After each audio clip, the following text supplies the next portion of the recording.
सभी का आपके अपने YouTube channel Geeta's corner estate commerce में। आज हम कंटिन्यू करेंगे 101 से लेके 110 तक के कॉमर्स पोर्शन के क्वेश्चन। हमारा क्वेश्चन पेपर चला हुआ है एस्टेट पीजीटी कॉमर्स 18 दिसंबर 2021 का जो पेपर है वो अभी हम कंटिन्यू कर रहे हैं। तो आज का फर्स्ट क्वेश्चन है हमारे पास, which method of depreciation is followed to have a uniform charge for depreciation and repair and maintenance together. मूल्यह्रास की कौन सी विधि में मूल्यह्रास एवं मरम्मत और नवीनीकरण के लिए एक रूप भार रहता है। देखिए, अगर ये पूछा जाता है कि मूल्यह्रास यानी कि डेप्रिसिएशन जो हर साल एक जैसा रहता है तो फिक्स्ड इंस्टॉलमेंट हो जाता है, लेकिन अभी इसमें पूछा गया है कि depreciation and repair and maintenance भी साथ में जोड़ दिया, तो ये रिड्यूसिंग बैलेंसिंग मेथड आ जाएगा इसका ऑप्शन। ठीक है, फर्स्ट ऑप्शन है बिल्कुल करेक्ट हो जाएगा, रिड्यूसिंग बैलेंसिंग मेथड। अगर आप चैनल पे नए हैं तो चैनल को सब्सक्राइब करना ना भूलें, साथ में लगे बेल आइकन को भी प्रेस करें ताकि हर आने वाली वीडियो की नोटिफिकेशन आपको टाइम पे मिले।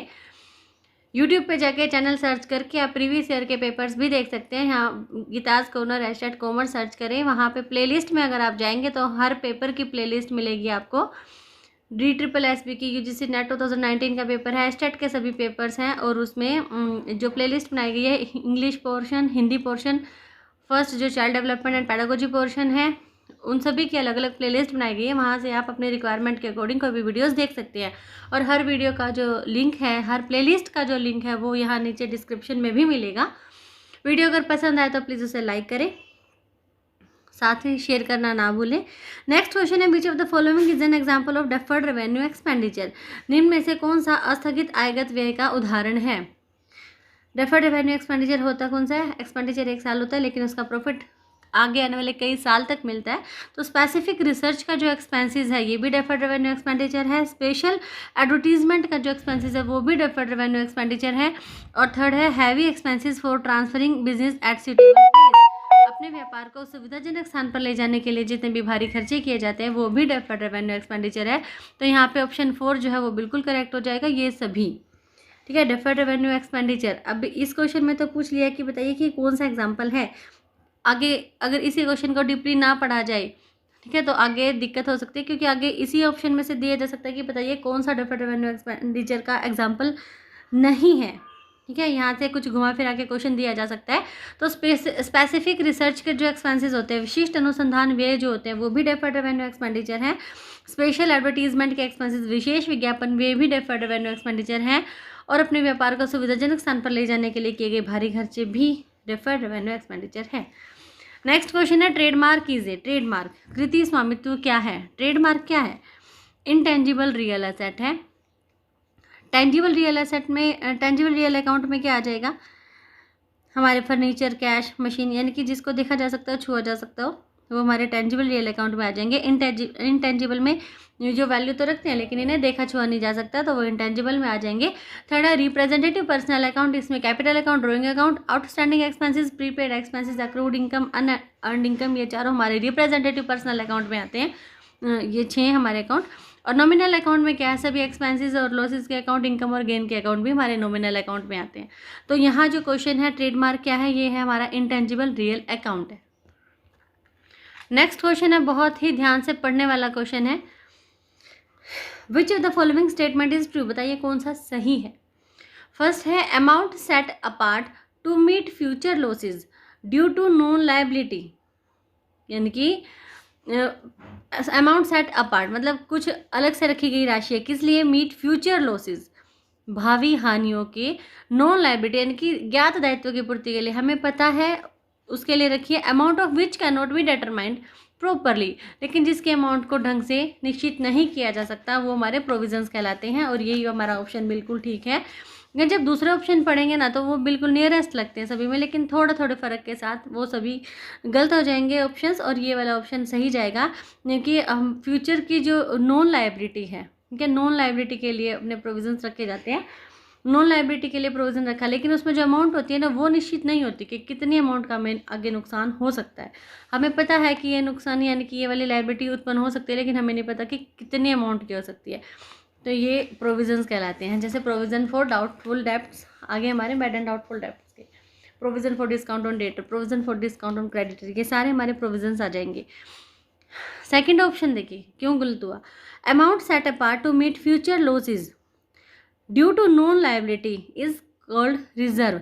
ये फ्यूचर लॉसेस के लिए रिजर्व कभी नहीं बनाया जाता, फ्यूचर में जो स्पेशल पर्पस होते हैं ना उनके लिए रिजर्व बनाया जाता है। तो यहाँ से ये इसलिए गलत हो गया। और थर्ड है amount set apart to meet future losses due to unknown liability, unknown के लिए प्रोविजंस नहीं बनते, ये यहाँ इसलिए गलत हुआ। और फोर्थ है secret reserve is known as separate item in the balance sheet, secret reserve is not shown आ जाएगा, तो ये ठीक हो जाता, सीक्रेट रिजर्व को तो दिखाया ही नहीं जाता। ठीक है, तो ये छोटी छोटी बातों के कारण ये ऑप्शन जो है वो यहाँ पे इनकरेक्ट हो जाते हैं। और फर्स्ट ऑप्शन यहाँ ठीक हो जाएगा कि फ्यूचर की जो नॉन लायबिलिटी है उसके लिए प्रोविज़न बनाया है, लेकिन जो उसके अमाउंट है वो हम निश्चित नहीं कर सकते। नेक्स्ट क्वेश्चन है 105 क्वेश्चन, पेटी cash book is maintain for recording, खुदरा रोकड़ बही डैश को लिखने के लिए रखी जाती है, किसको लिखने के लिए रखी जाती है? पेटी इनकम्स को हम लिखते हैं? नहीं, पेटी income received in cash and पेटी एक्सपेंसेस इनकर्ड, खुदरा आय जो नकद में प्राप्त किए गए और खुदरा व्यय जो किए गए।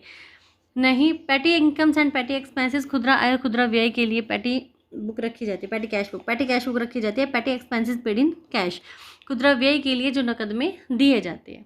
ठीक है, नेक्स्ट क्वेश्चन है मैच मेकिंग का क्वेश्चन, हमें यहाँ एरर्स है वो आइडेंटिफाई करनी है। यहाँ लिस्ट 1 में एरर्स जो है उनके नेम दिए गए हैं और लिस्ट 2 में उनके एग्जांपल्स दिए गए हैं। देखिए एरर ऑफ पोस्टिंग, सबसे पहले सेल्स बुक ओवरकास्ट हो गई है, तो ये किस चीज़ की है? ये हमारी एरर ऑफ कॉस्टिंग, गणितीय अशुद्धि है ये। अगर हमारी विक्रय बही का योग अधिक लग गया है तो ये हमारी गणितीय अशुद्धि है। तो ये सेकंड ऑप्शन, ये एरर कॉस्टिंग को मैच कर देंगे सेल्स बुक ओवरकास्ट से। सेकंड जो एग्जाम्पल दिया गया है, good sold to Ram but wrongly debited to Shyam, Ram को माल बेचा लेकिन गलती से वो श्याम के नाम में लिख दिया, तो ये क्या है? हमारी एरर ऑफ पोस्टिंग, खतौनी संबंधी अशुद्धि। थर्ड जो एग्जाम्पल है वो goods return by A not entered in the books, books में ही नहीं लिखा गया, तो ये एरर ऑफ ओमिशन, भूल की अशुद्धि, कुछ लिखना ही भूल जाए तो वो एरर ऑफ ओमिशन हो जाएगा। और नेक्स्ट है wages paid for construction but debited to wages account, यानी कैपिटल एक्सपेंडिचर को रिवेन्यू एक्सपेंडिचर मान के लिख दिया, तो ये एरर ऑफ प्रिंसिपल आ जाएगी, सिद्धांत की अशुद्धि। तो इस तरह से हमारा ऑप्शन नंबर थर्ड जो है वो बिल्कुल करेक्ट हो जाएगा। ठीक है, सेल्स बुक ओवरकास्ट हुई तो एरर ऑफ कॉस्टिंग है, और goods sold to Ram wrongly debited to Shyam, error of posting, goods return by not entered in the books, error of omission, wages paid for construction but debited to wages account, error of principle. Next question है X sold goods for ₹20,000 in cash after allowing 10% trade discount and 5% cash discount.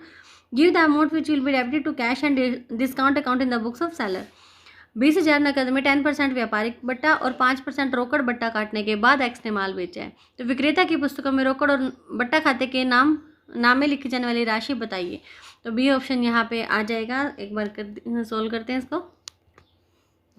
Total sales हुई है 20,000 की, trade discount सबसे पहले less किया जाता है, उसमें से 10% का ट्रेड डिस्काउंट है, तो ये आ गया 2,000।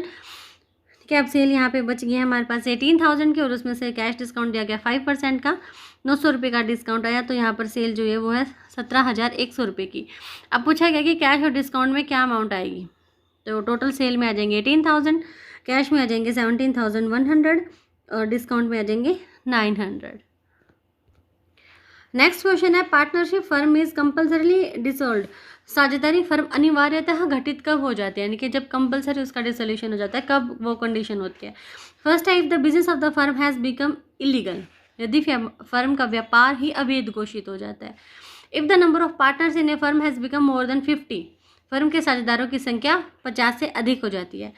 थर्ड है if reorganization of profit sharing ratio between partners is done, साझेदारों के बीच लाभ विभाजन अनुपात का पुनर्गठन होता है। और फोर्थ ऑप्शन है 1 and 2 सर्कमस्टांसेज अराइज, या तो 1 या तो फर्स्ट या फिर सेकंड घटना उत्पन्न हो तो यहाँ पे हमारे देखिए दोनों ही कंडीशन बिल्कुल ठीक है कि बिजनेस फर्म का जो बिजनेस है वो इलीगल हो जाए तो वहाँ पे भी कंपलसरी डिसोल्यूशन होता है, और अगर पार्टनर्स की संख्या 50 से ज़्यादा हो जाए तो वहाँ पे भी कंपलसरी डिसोल्यूशन होता है।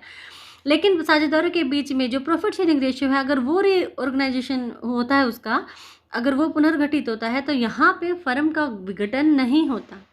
ठीक है, तो 1 and 2 ये दो ऑप्शन तो जान सकते हैं, तो फोर्थ ऑप्शन में हम चलेंगे कि या तो 1 या फिर 2 जो घटनाएं अगर वो उत्पन्न होती हैं तो यहाँ पे अनिवार्यतः विघटन हो जाता है पार्टनरशिप फर्म का।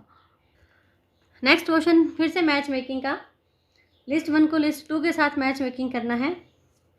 कुछ फॉर्मूलाज दिए गए हैं, कुछ मीनिंग बताया गया है।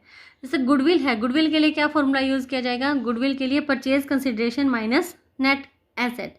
Purchase consideration minus net asset करेंगे तो गुडविल आ जाएगी। सेकंड है सुपर प्रॉफिट। सुपर प्रॉफिट क्या है? एक्चुअल एवरेज प्रॉफिट माइनस में नॉर्मल प्रॉफिट।